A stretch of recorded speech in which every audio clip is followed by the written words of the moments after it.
ఈ టాపిక్ వచ్చి మన జెన్జీ గురించి మాట్లాడుకోబోతున్నాం.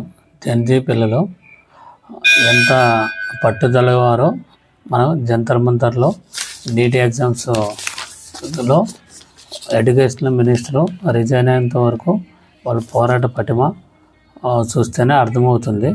అలాగే వాళ్ళు చేసే కొన్ని తప్పుల నుంచి ఇప్పుడిప్పుడే సరైన మార్గంలోకి వస్తున్నారని అర్థమవుతుంది. వాళ్ళకి సరైన గైడెన్స్ లేకనే ఇన్నాళ్ళు తప్పుడు మార్గంలో వెళ్ళారు. కానీ ఇప్పుడిప్పుడే వాళ్ళకి వాళ్ళ ఫ్యూచర్ ఏంటి, వాళ్ళ గోల్స్ ఏంటి, వాళ్ళు ఏం చేయాలి అనుకుంటున్నారని విషయాలు చిన్నగా అర్థమవుతున్నాయని ఈ నీటు పేపర్ లీక్ విషయాల్లో వాళ్ళు పోరాటం చేసిన దాన్ని బట్టే మనకు అర్థమవుతుంది. అప్కమింగ్ డేస్లో కూడా ఇలాంటి వాటి గురించి పోరాటం చేస్తారని ఆశిద్దాం. అలాగే ఇప్పుడే ఇంకొక నినాదం బయటికి వచ్చింది.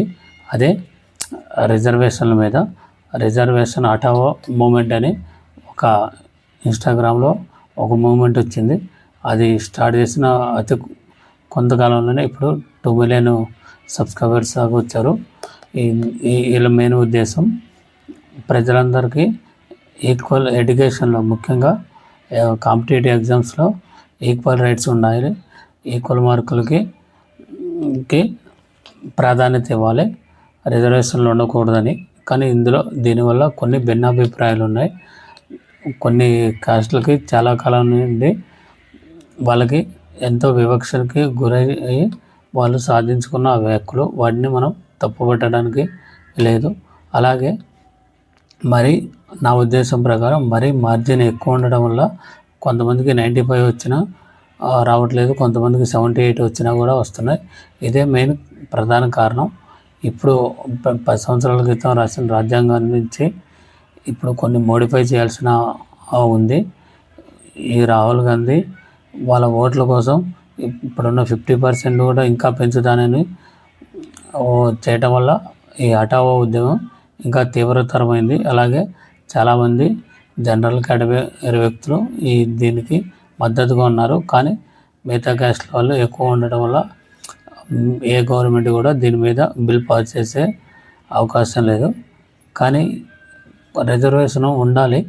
కానీ అందులో బిలో పావర్టీ లైను, అలాగే మిడిల్ క్లాస్ వాళ్ళు ఎంతమంది ఉన్నారో ఆల్ క్యాస్ట్లో, అటు జనరల్ కేటగిరీ అయినటువంటి ఎస్సీ ఎస్టీ అనేది ఓబీసీ అవ్వచ్చు, ఇంకా తదితర వర్గాలకి ప్రతి ఒక్కరిని ఇప్పుడు వాళ్ళ ఉన్న ఆర్థిక మూలాల ప్రకారం రిజర్వేషన్ని మోడిఫై చేసి ఒకవేళ జనరల్ కేటగిరీలో కూడా ఎవరైతే ఆర్థికంగా వెనకబడ్డారో వాళ్ళకు కూడా రిజర్వేషన్ కల్పించేసి ఆ సమాన హక్కులు ఇచ్చేస్తే అందరికీ న్యాయం జరుగుతుంది. అంతేగాని పేదవాడైనటువంటి అప్పర్ కాస్ట్లో పర్సన్కి కూడా సేమ్ అదే రూల్ వర్తించడం వల్ల తెలియకుండా అతనికి మనం అన్యాయం చేసినట్టు అవుతుంది.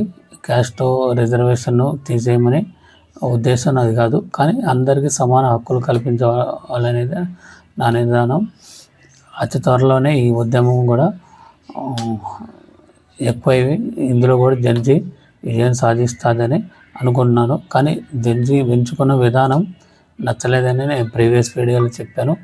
అప్కమింగ్ వీడియోస్లో కూడా అదే చూద్దాం. మనకు ఒక విధానం ఉంటుంది. దేశాన్ని ప్రేమిస్తూనే దేశంలో జరిగే తప్పుల్ని మనం విమర్శించడం ఉత్తమం. అలాగే మన దేశాన్ని మనం కించపరుచుకొని మిగతా వ్యక్తులకు అవకాశం ఇవ్వకూడదు.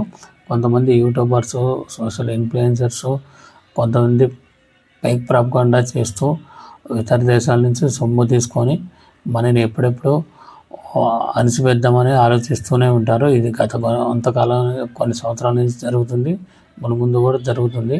ఇలాంటి వాటికి మన జెన్జీ కానీ అదే 90s కిడ్స్ కానీ ఎవరైనా సరే దూరంగా ఉండాలని కోరుకుంటున్నాను. అలాగే జెన్జీ అలాగే మిగతా వాళ్ళు కూడా దేశాన్ని డెవలప్ చేసే విషయాల్లో ఉద్యమాలు చేసి ఇండియా ముందుకు వెళ్ళేలాగా చూడాలి. కానీ దేశాన్ని కించపరుస్తూ వెనక్కి నెట్టే ప్రయత్నం చేయకూడదు.